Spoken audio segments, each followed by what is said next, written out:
If you've ever felt powerless against people who make the rules, this story will give you chills.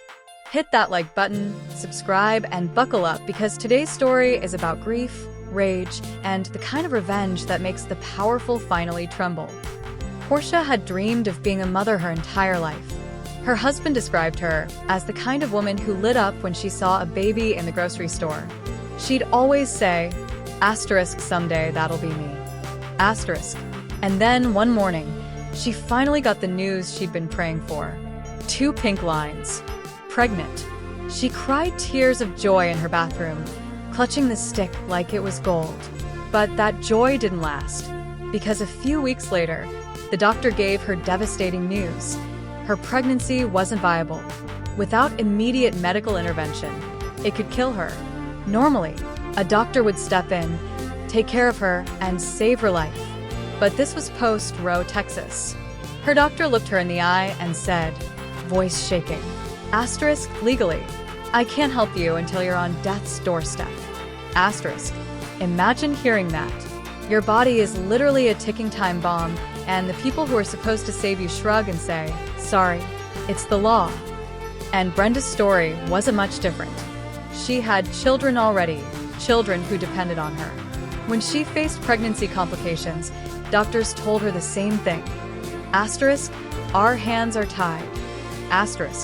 Both women, vibrant, loving, with futures ahead of them, were trapped by laws written not by doctors, but by politicians who wanted bragging rights. And both of them died preventable deaths. Let's be clear about the villains here. These weren't nameless shadows. These lawmakers held press conferences, patted themselves on the back, and called themselves protectors of life. But what life were they protecting? Certainly not Porsha's, not Brenda's, not the kids Brenda left behind. Behind closed doors, they laughed, shook hands, and fundraised off the very policies that killed women like them. Their cruelty wasn't just neglect, it was intentional. Now, here's where the story changes. When Porsha's husband stood at her funeral, holding the urn that should have never existed, he felt something shift inside him. Grief hardened into fury. And Brenda's sister?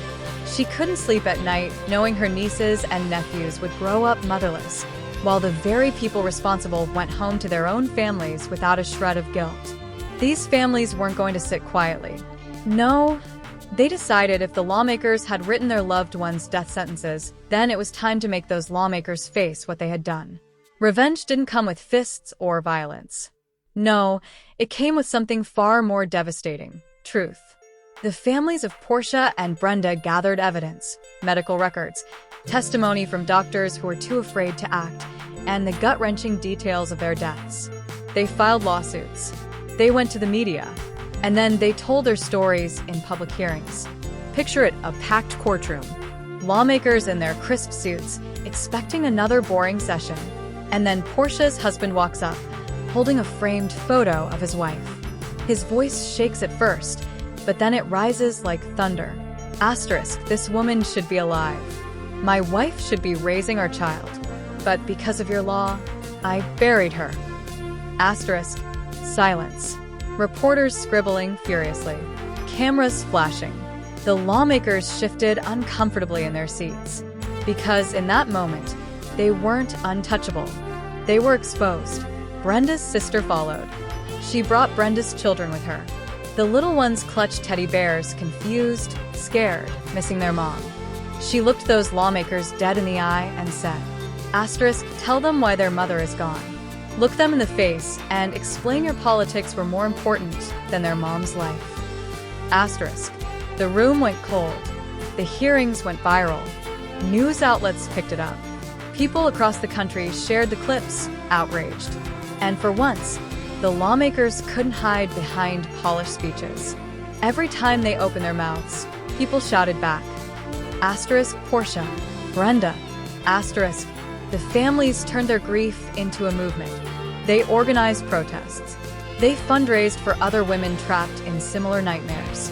They spoke at universities, churches, rallies. And slowly, the walls started closing in on those politicians. Some lawmakers lost re-election. Their careers, built on controlling women, crumbled under the weight of Porsha's and Brenda's names. One of the most vocal politicians was forced to step down after repeated protests outside his home made it impossible to ignore the blood on his hands. The families didn't get their loved ones back. Nothing could ever undo that. But they made sure the people responsible never slept as soundly again. The revenge wasn't loud fists. It wasn't violence.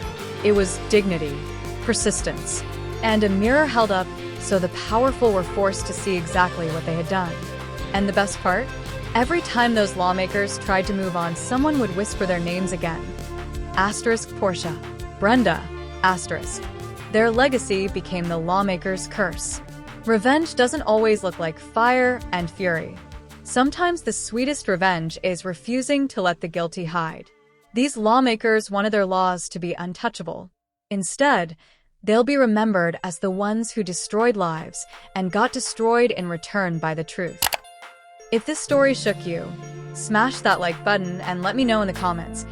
Do you think lawmakers should be held personally accountable for the deaths caused by their decisions?